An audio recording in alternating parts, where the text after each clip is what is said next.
So nice to see all your faces this morning, this fresh morning. I want to talk about the rhinoceros koan and meeting the inconceivable, which you know every moment actually is, and some moments seem more have more of a, you imagine they'd be more inconceivable, have more intensity, like a wedding or a birth or a death. But actually, you know, every moment has that same kind of, almost like we're falling through space quality to it. So in the Blue Cliff, before the koan, there's a little pointer. I'm going to read that first. It'll make everything clear to you. To transcend emotion, detach from views, remove bonds, and dissolve sticking points. Like that one. Just dissolved on its own. To uphold the fundamental vehicle of transcendence and support the treasury of the eye of the true Dharma. You must also respond equally in all directions. You can see the central deity on the altar is an image of that, responding in all directions. And directly attain, equally respond in all 10 directions. Be crystal clear in all respects. And directly attain to such a realm. But tell me, are there any who attain alike, realize alike, die alike, and live alike? To test, I cite this case. And the case, as you know, that one day the teacher called to his attendant, "Bring me the rhinoceros fan, bring me the fan made with a rhinoceros horn." And the attendant said, "The fan is broken." You can really feel kind of the weight of that. Like there's trouble. The fan is broken. Then bring me the rhinoceros. So thinking about koans, and they describe, I was thinking about them this morning, like I always ask myself, well, what is a koan? It's describing the encounter or the expression of the teacher speaking from awakened mind, from the free mind, which is inherent in every person. You're already speaking from awakened mind. And the student is speaking from the expression of awakened mind in its dark form. It's still holding the whole of awakening and expressing awakening. And you see the two encounter each other, and it's full of possibility. And in this incredibly charged moment.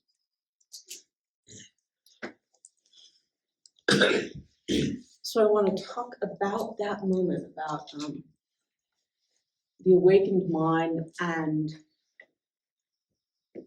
the mind that is awakening in its dark form. It's still held in possibility. And it can feel like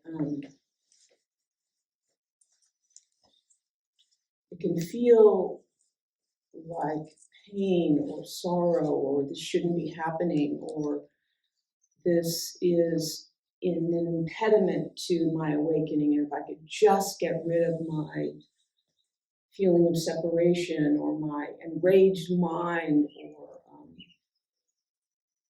all these people who are blocking me all the time, or if I could just fix, the patriarchy or some small problem like that, then I could be free. Then I could live in a world where I could be at ease, and everyone would be happy, and we'd be in the Dharma realm, the clear realm. So Kensho, one of the definitions of Kensho is seeing one's own nature, one's own true nature. And it has these qualities of, like the bird has it right now. He's having a Kensho right now. Of intimacy, of a feeling of ease, of being, of feeling at home in my life, in this moment. And the feeling of, there's a tremendous modesty about it too. It's not a kind of inflation up to, you don't feel like Zeus. It's a tremendous modesty and kind of quiet joy.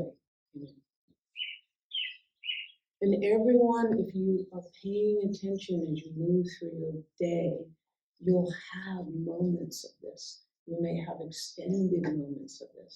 Everyone is passing through it. It's coming and going through the portals of your face. You're going in and out of awakened mind, and awakened mind in its dark form. And to pay attention to that transition point is incredibly beautiful and takes courage, I guess I would say. And everyone here, if you're here, you know about this. So it makes it kind of easy for the teacher, because then we can just refer to these states. And then the other state, where the self has, there's an innocence about it, that you're going along, things are, fine. And suddenly, people doing the tea are doing it wrong. They're bowing too many times, or they're not bowing enough, they're not doing enough. Or, of course, there's the continual saga of the coffee wars. It had gone into abeyance for some days, and suddenly explosions of passion and difficulty and sorrows. And so some kind of feeling that things have gone wrong. And you'll notice that someone will be to blame. Either you turn the person who is thrown out of the heavenly realms is you, or you've thrown someone else out. You may have thrown the whole country out. You may have thrown half the human race out. There'll be someone who will be excluded from the heavenly realms, and so you'll know that will be an aspect of it. And then there'll be a lot of work, you'll notice. There'll be things to do. You'll be doing things, I guess. You'll be doing, if you're just sitting there on your cushion, it looks like you're doing nothing.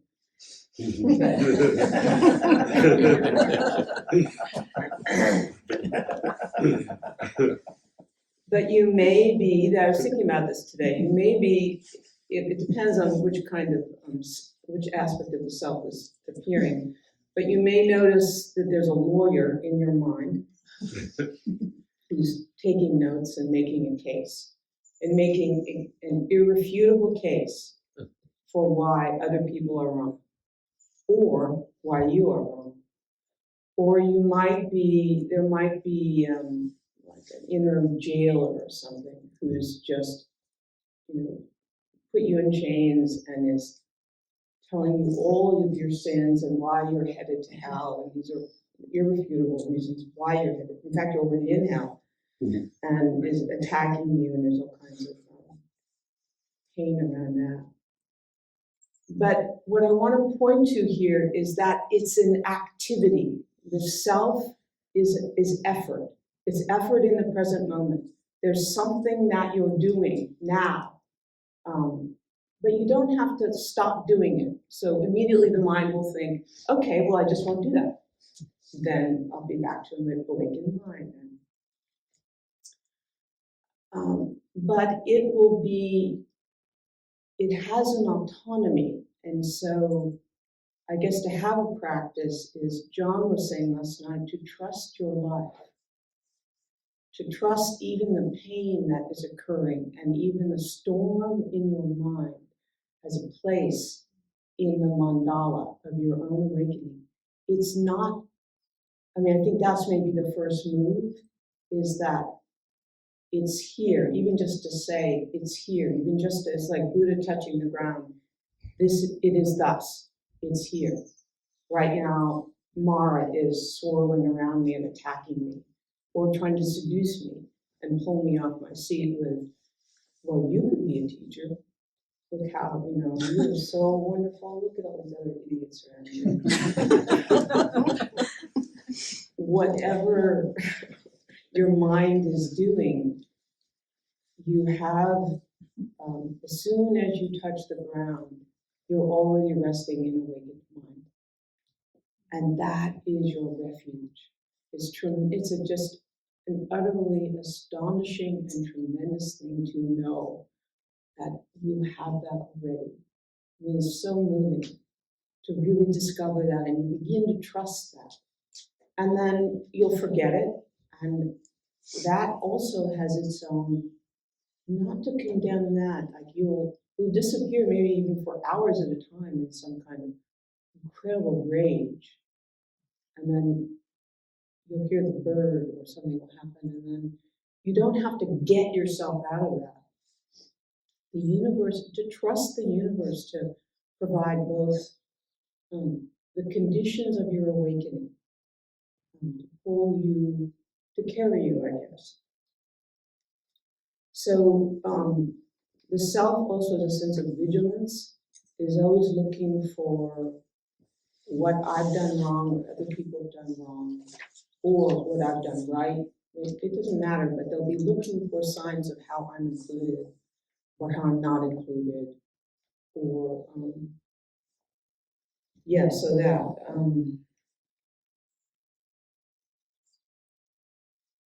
it has a lot of fixed opinions. The self is really like, this is like the brick and mortar of the self. It should be this way. It shouldn't be this way.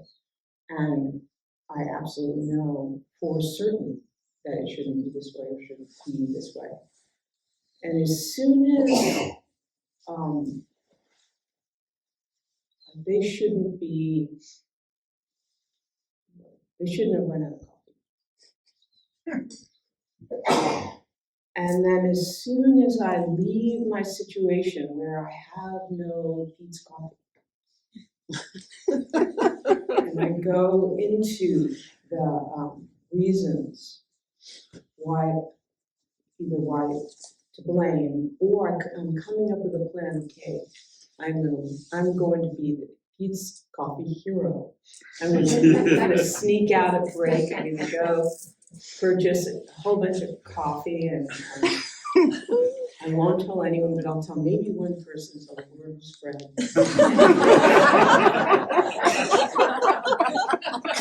Who is responsible? But you can tell you've left the situation. I'm here, and I'm in some kind of distress. I have the compulsion to do something instead of just being here. What does it feel like to be in a world of uncertainty where there's no Pete's coffee and no plan yet has come up, and I'm just here, and all this turmoil is roiling inside me, and to have that, that's where my awakening is appearing. in lived form. What else? So one of the qualities of awakened mind is that it's an experience, you suddenly feel that other people don't need to be other than they are. The world doesn't need to be other than it is. And you can feel that. It's a very palpable experience in a zendo, where, I mean, it's just sort of saturated with that quality of being. And it's hard to hold it off. It can be done. But you'll have moments of it where everything has come to rest. And you're simply, there's a feeling of being both held and sustained and nothing needed. There's no quality of craving that's yet appeared in yourself. But the mind is very sly, the self. And when you hear me say that, you may think, okay, I can do this. I will just accept everyone as they are. You see the problem already. I'll just be compassionate. I will love the world as it is. I can probably do it. And you can see that right away. It gives you something to do. And there's a project. It's just a different project than getting Pete's coffee. But it's the same cast of mind that is trying to change me or change the world. So awakened mind isn't a certain state. It's not feeling compassion. It's not feeling calm. It's not feeling kind and generous. I mean, nothing will enrage your teacher more, especially if they're mean. If a student comes to me and thinks, well, I'm doing so badly because I'm just not compassionate, or my mind is just, going crazy. And you don't need to have a different mind. I mean, it's really true. Your decision that you need a so-called compassionate mind, you think you know what compassionate means, and you think you know what kindness means, but that's just the self's narrowing of those definitions. And you can't actually know what it means to be the bodhisattva from the state of the self. It's incomprehensible to the self. So you don't have to come up with a plan for it. It's not going to come from you. It's not going to come from your plans. It's not going to come from the scriptures. It's not going to come from your good intentions. All of those are sort of in the way of feeling your own life. And it's going to come from something larger than you and your ideas. One of the aspects of the self is a sense of control, wanting to control yourself or control the world. That's another thing to look for. And it'll often be in the guise of, also it's very seductive, of I'm just making things better. But it's not the same as being passive. So feeling that nothing is wrong with the world doesn't mean I'm sitting here passive, not responding to the world. So if I'm outside and it's during a meal and people are chatting and I know it's silent and I can feel something coming out of me, it's silent or whatever wants to come forward, and I stop myself, or it doesn't matter if you say anything or not say anything, it's the who. So you can't know what you're going to say or not say, but you can notice there's something being asked of me here, and I'm holding back because I want to be a nice person, or I don't want to offend people, or I want to say something because these people are really, don't they know the rules? Weren't they here the first night? So it's the who. If there's anyone who's done something wrong, it doesn't matter what you say, it's already contaminated, and there'll be a karmic wake. So you'll feel some kind of pain around you. Again, nothing has gone wrong. The self. So I was reading last night when I read the death poem, or I spoke the death poem in the closing words. The spirit of that is that one, I guess it's the spirit of awakened mind, where there isn't anything more to gain or lose. I'm simply turning towards life, and life is pouring into me. And I'm not holding it off, and I'm not refusing to offer anything. I'm simply here. There's no one to impress. There's nothing to lose. There's nothing to gain. But even in a death poem, the self can appear. So here's one where it happened. There was a man who got worried about this. He was worried, well, what if I die suddenly? What if my death poem isn't very good?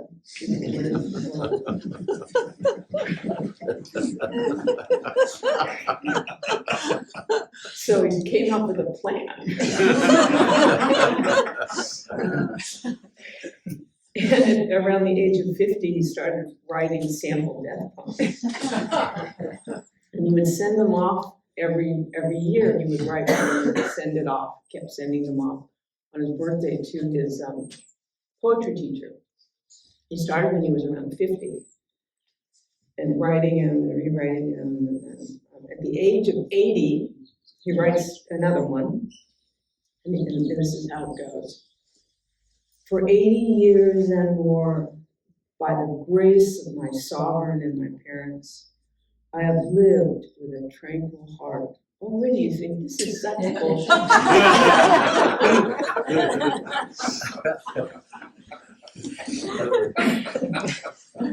Between the flowers and the moon. So he sends it up to his teacher, and his teacher writes back his comment. When you reach age 90, correct the first line.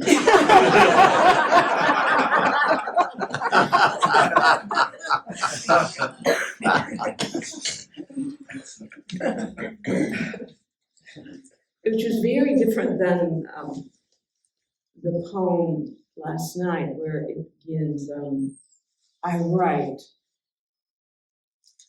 書いて、 erase, 消して、 rewrite, 書き直して、 and then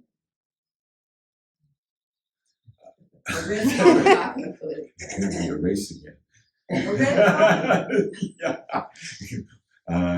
then, 消しの花。 a poppy blooms. 消しの花。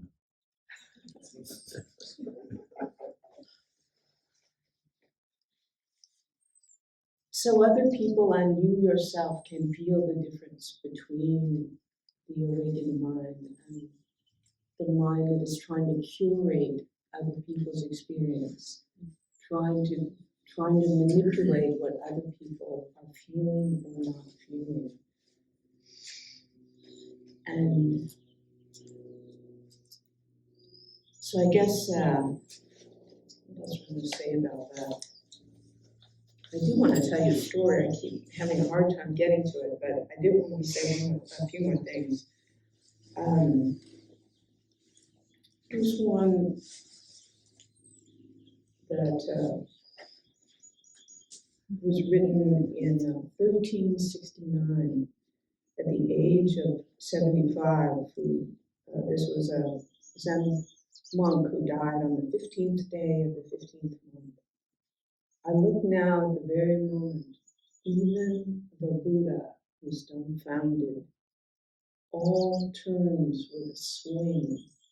I land on the plane of nothingness.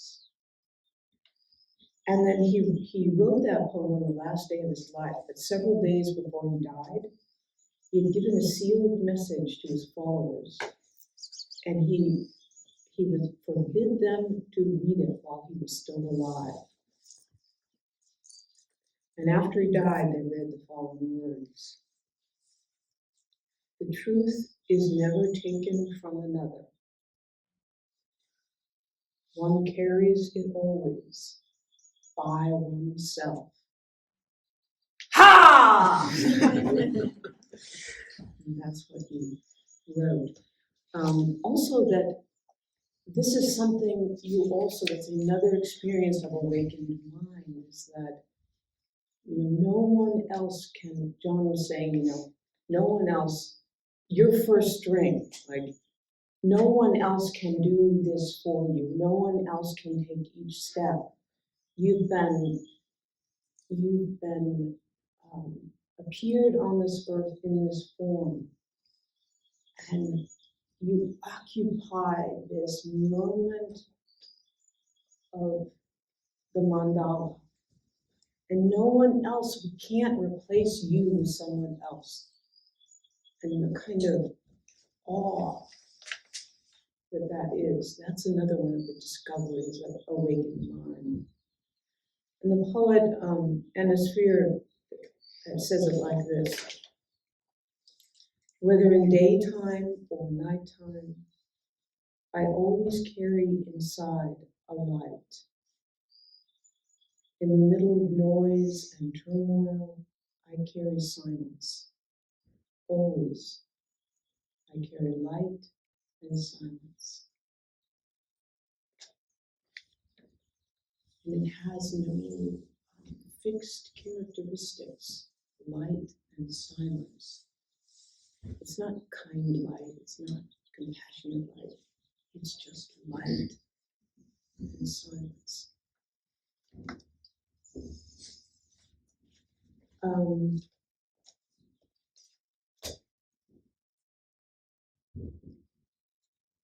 So the fixed self also, you'll notice, requires, I was talking about effort, the effort it requires. It also requires costuming. It requires set design, choreography, dialogue. You might notice your mind writing dialogue when you're sitting, playing out scenes, potential scenes for the drama in your mind, or rewriting the past,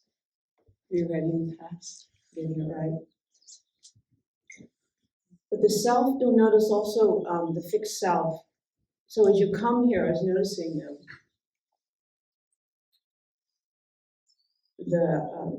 you might have decided, or not decided, you might want people to think you're, I don't know, together, or wealthy, or, have high status. So all the things that you're sort of packing, making sure that you park in a place that people see your nice car, but it's subtle.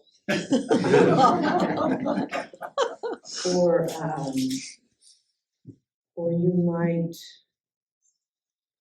make sure you're early to show that you're a responsible person, or you might have brought, I remember when I went to my first sesshin that I woke up the first morning like an hour and a half. We got there, they made us go to the Zen room, this god-awful hour. I think it was like 5 in the morning. No, was it early? I don't know. It was so early that I I was just enraged.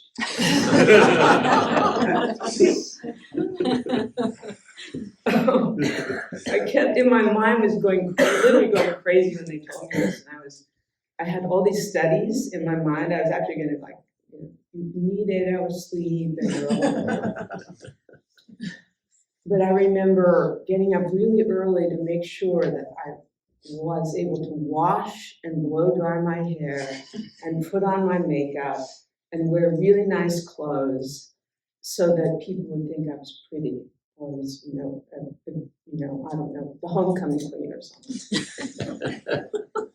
And you'll notice where there's a lot of effort being put. So you might want people to think you're beautiful. You might want people to think you're bad. So you wear like inappropriate clothes that you've carefully selected. Silver lame shorts.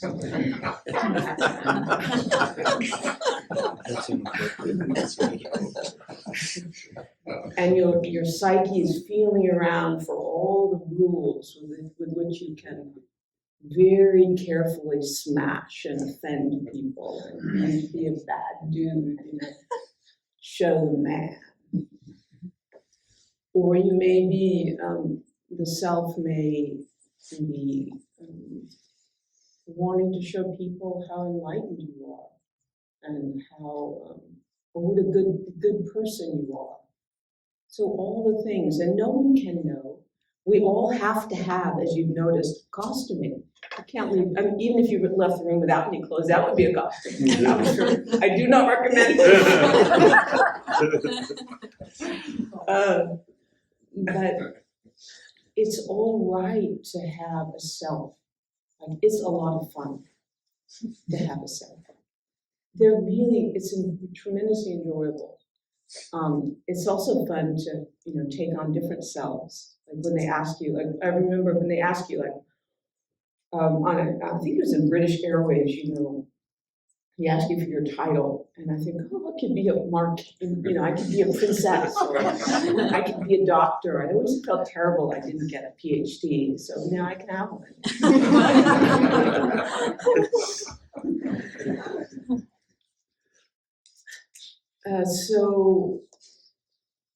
So now I am going to tell you a story about a situation that, in some ways, you would think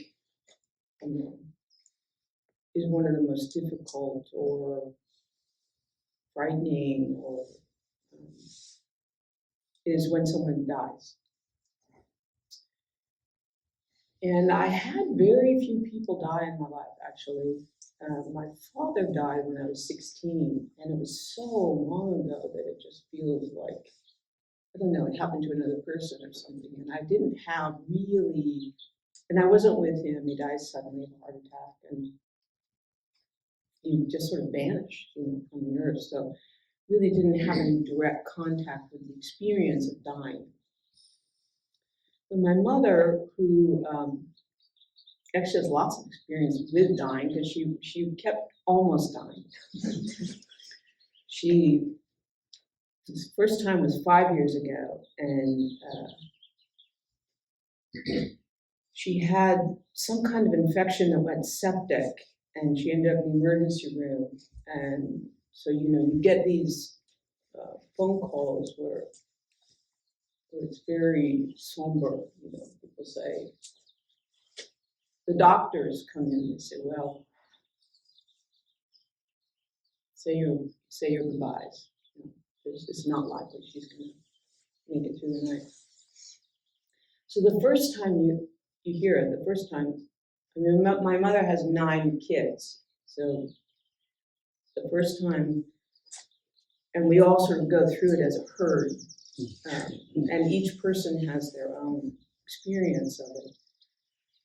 And the first time I heard it, my mom was really old, so we knew she was going to die. Actually, we were sort of hoping she would die, because she had said all of her life she just never, ever, ever wanted to be in a nursing home and lose her mental capacities. She was someone who just really, really depended on her intellect and So she said, she would always say, just shoot me. Yeah, shoot me. If I ever get there, just shoot me. Just put me in my wheelchair and just hurl me over the cliff. In her acerbic way. And that time, she was in the hospital for, I think, about 10 days, and various family members were coming and going.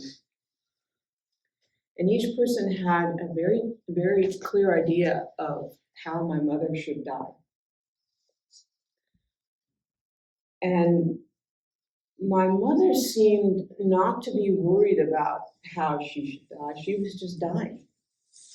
There was no any sort of conflict about the thing. She was deeply inside the situation. And various people would, there's a lot of conflict around how it should go. And one of the things that happened was, my mother was very, very anti-religion, sort of passionately anti-religion. And one of my older sisters is Catholic, devout Catholic. And so she was very worried about my mother going to hell. And she, on her own, took it upon herself to fix this problem. And she sent a priest. She called my sister, my mother, taking her turn in the hospital room. And she sends a priest, and my sister says, she finds out about this, and she says, well, you can't do it. And she said, well, it's too late, he's on his way. So she calls me in a panic, and she says, he's getting in that hospital room over my dead body. And she goes out into the hallway. I wasn't there at the time, but she described the scene. And she's ready to just knock him down. Just take him down. And there's this long hallway, and around the corner comes this tiny little ancient priest who is from Ireland. He was all dressed in black. He's sort of shuffling down the wall. I think he arrived in the famine or something from Ireland. He's like 200 years old.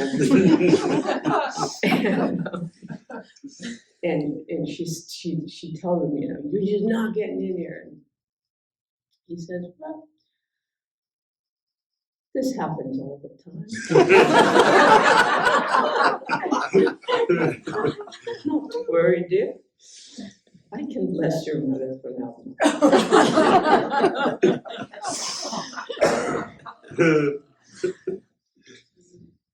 So this time, this last spring in April, when my mother actually died, it was 5 years later, and she'd swerved towards the edge numerous times. So we were sort of the drama had sort of played itself out. There was actually not a lot of emotional, there was really not any sort of,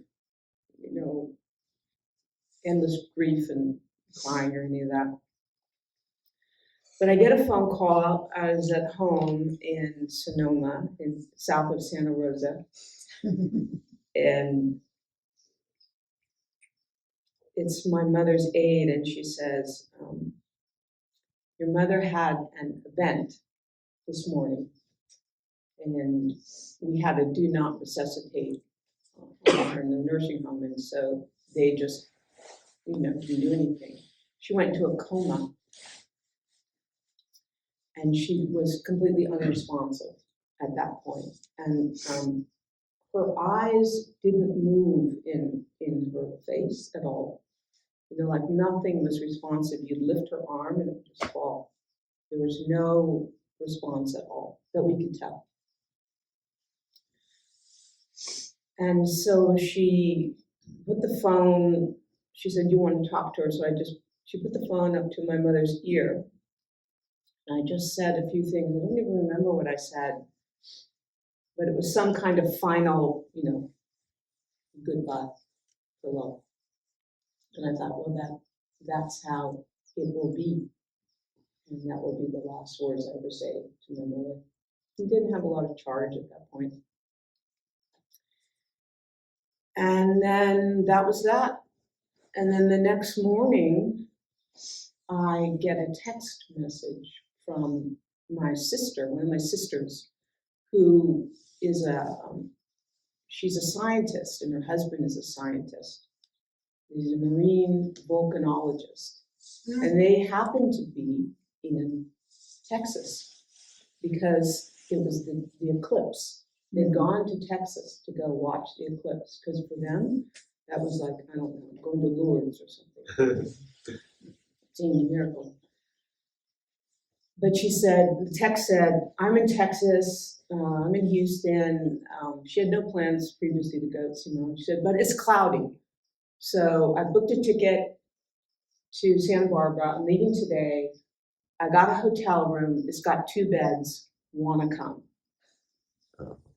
And there was no sort of, there was just an immediate yes, which was both surprising and a bit alarming because it was just going to be like a big slog to get there. And I just didn't know what it was going to be like, but I just had this feeling, I don't want to miss this.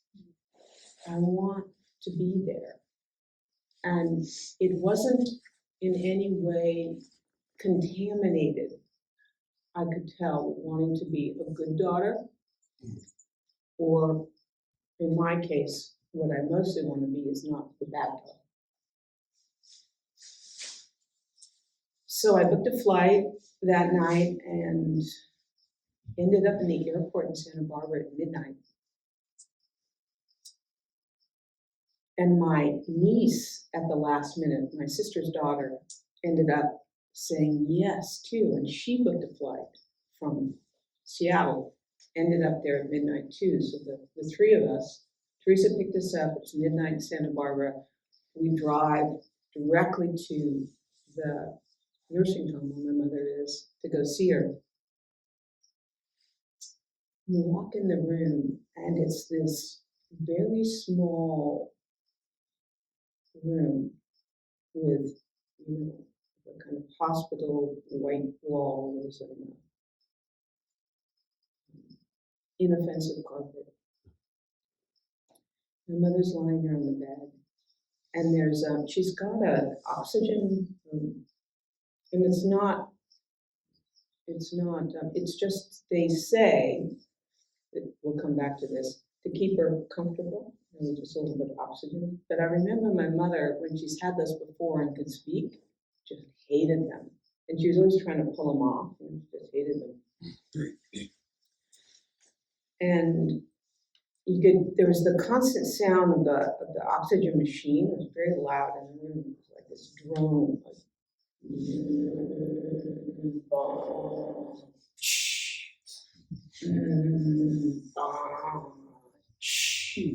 over and over again, almost like some monks were in the room.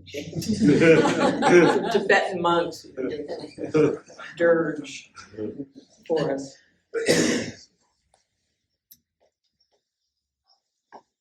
And we stayed with her till about 2 a.m, and then my sister stayed, and my niece and I left and went to get some sleep. And then started a number of days where we just sort of sat vigil. And I was thinking about it, that it was very much like Dokusan, where the teacher will ask, you know, what you may have been in Dokusan, where a teacher said, you know, I just want a true word, and or they might ring the bell, or they might say, you don't even believe that, do you? But something in you already knows the true word. And it's not like you need the teacher to discern that. You already know that. But a teacher can be on the side of your awakening. And I think that is something that can really help. So we will live through the week, and through the week, numerous people start coming into the room. And you, in the door, there's a curtain, and then there's the door. So you'd hear the door open, but you couldn't see who it was. You could just see their feet. Mm. And then the curtain would open, and then someone would appear. It was almost like, very much like Dobusan, where you can't see, and then someone just appears, and the whole of them is there. And suddenly it's my brother, who I have refused to speak to since he stole the family painting that my great-grandmother painted, and then suddenly they're there. Or it's and I'm seeing them almost like whole against the sky. Rilke has that line where he says, he talks about living side by side and seeing the space around someone, seeing them whole against the sky, without any view that they need to be other than they are. And each person revealed themselves wholly. It was really just this remarkable, almost like like continual visitations. And then as soon as I noticed that I had a view about what should or shouldn't happen, or someone else had a view of what should or shouldn't happen, pain filled the room. And I had a sister living in Japan who was beaming in, she's in the middle of the night. So she was in the middle of her night, and she was all kind of disheveled and distraught and weeping. And so we would place the little iPad on top of my mother's chest, and there's my sister weeping and my mother just, we don't know. We don't know what she was experiencing. And as soon as we thought she knew, she can't hear you, or we know she can't hear you, or we know morphine will help, we know morphine is bad, then we start making a case, and there's a war in the room for what should and shouldn't be done.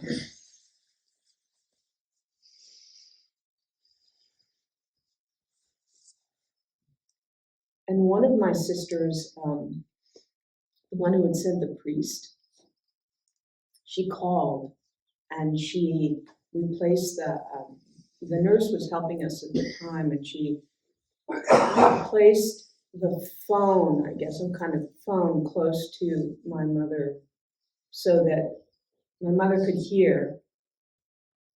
But my sister didn't know that they have the phone there, they have this big screen set on the table that, because my mother's pretty deaf, that will translate what the person is saying over the speaker into, so you can see it. So all of a sudden I'm seeing what my sister is saying to my mother, which is totally private. And she's saying, "Hi, Mom, this is Anne, your oldest sister, your oldest daughter, the one older than Joe." To establish the fact. And she says a few things, and I just want to say, and then the screen goes dark. And I think she was speaking in Latin. I think she was maybe giving the last rites, and that this is my story about it. I have no idea what was happening, and some kind of conversation going on. My sister revealing herself whole against the sky. And then one point where I came into my own fixed view, my own feeling of pain, was near the very end And we were just so ragged and lacking of sleep and also funny things were happening. Like we were writing my mother's obituary in the room while she's lying there. It was really sort of both kind of like sacrilegious and funny and sort of fun. And then you have hours of like intense boredom and, just every feeling that one could feel in the room, the way people say goodbye to her, whole against the sky. So at one point, near the very end, we just didn't know how long it would last. We kept feeling like this cannot go on. She just can't survive any more days. It's not possible. And I remember at one point, one of the nurses' aides, this wonderful Hispanic woman comes in and she sort of, she looks at my mother, cleans her up, and then she looks at her and she says, 2 more days, mamacita.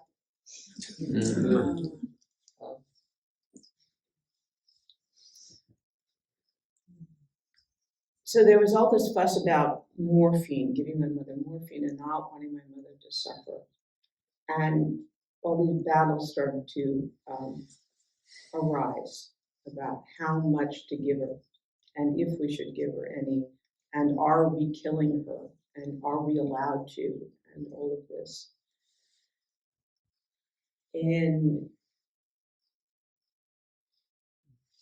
at one point, we finally sort of worked that one out.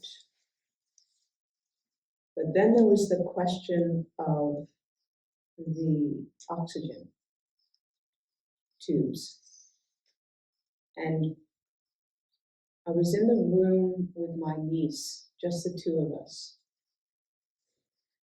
And I was making a case for why we should take the oxygen off, because I knew that my mother didn't like that, and she would be so much more at ease if she had this off. And my niece was so worried. She absolutely didn't want me to take that off because she felt that my mother, her grandmother, might suffer by not getting enough oxygen and might struggle and be in pain. And we didn't know what was right. But I could feel myself hardening into a view and getting more and more cut off and distressed and adamant about my position and feeling that I was right in protecting my mother in this way. And what does my niece know? She's only 28. And I suddenly looked up and I see my niece next to my mother. And my niece is just weeping. Oh, make me cry now. And that's the piece I wasn't including. I had left the room and what was happening here for my view. And as soon as I just lifted my eyes and saw my niece, I didn't need to hold my view. I said to her, "You're really worried that this will hurt your grandmother?" She said, "Yes." I said, "It's causing you a lot of distress." "Yes." "Let's leave the oxygen on." And she said, "Thank you."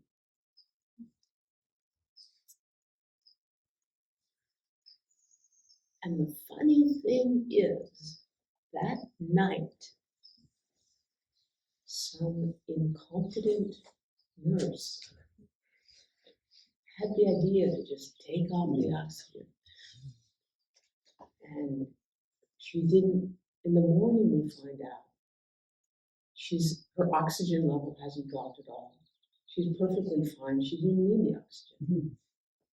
And so that final morning, she had, without the oxygen on and just her face. And that morning, it was raining. And I walked out to the gardens where she lives, and I picked roses, fragrant roses. My mother used to love, we'd take her in a wheelchair around the nursing home and we'd pick. She also kind of loved transgression. So we picked all these roses you're not supposed to pick. So by the time she came back from the walk, she'd have, lemon blossoms and rosemary and mint and old roses and magnolias just piled up on her lap. And so that last morning I went out and I picked her favorite fragrant roses, the most exquisite ones. And then I picked 9 sprigs of sage, wild sage, one for each of my mother's children, and wrapped them in ribbon, silk ribbon, to tie them up.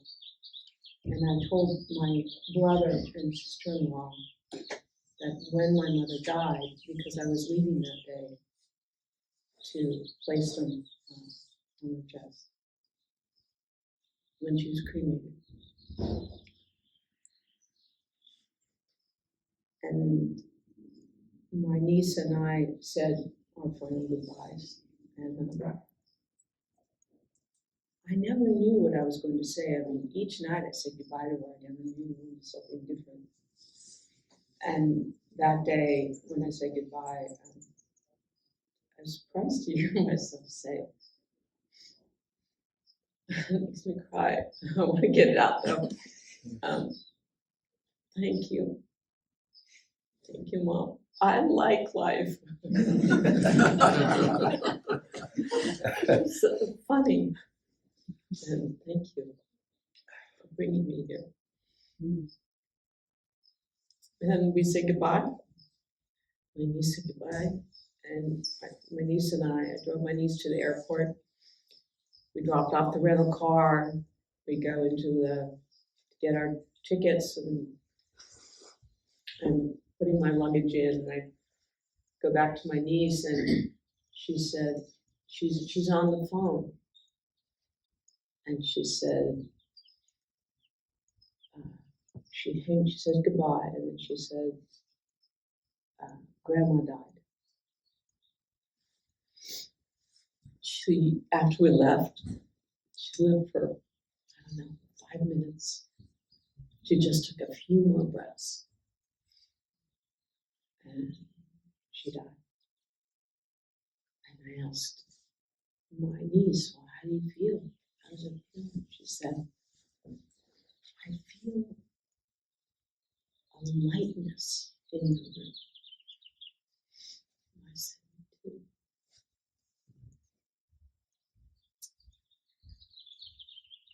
So I guess that is all to say that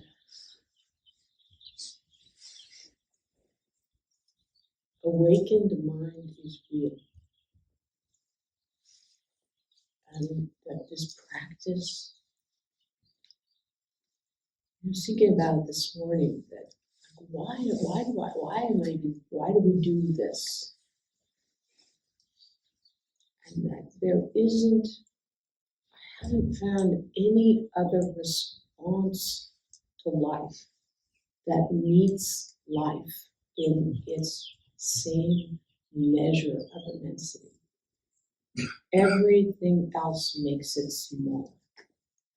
This is the only thing I've found that doesn't diminish the gift that's been given.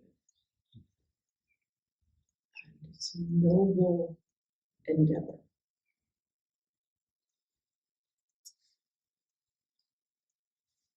And good to have all of you as companions on the journey.